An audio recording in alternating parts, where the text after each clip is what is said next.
Screwdriver, isang screwdriver, isang RB ball banger. Ano po yung RB ball banger? Hindi po nagkakalayan ng mga po yun.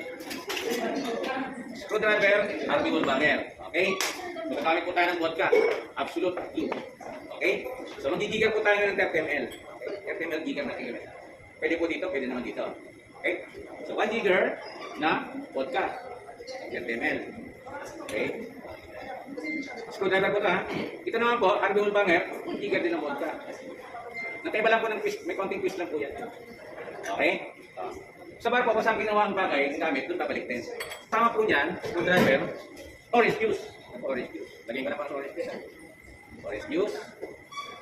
Ito po si screwdriver. Ito naman po si RB ball banger. Ang kaibahan lang po ni RB ball banger, meron po siyang kasamang Galliano. Ito po. Galliano. Liquor. Italian liquor po ito. Vanilla flavor. Lalagyan lang po yan dito na Galliano. Kanya po, drop stand.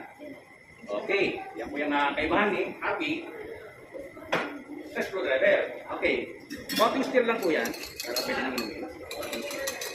Pag sinabi pong cocktail, meron pong base liquor, may modifier, may garnish din, may special agents, or mga flavorings.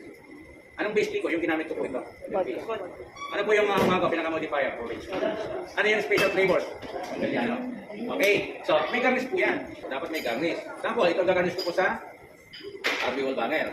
Ito naman i-garnish ko ngayon sa screwdriver.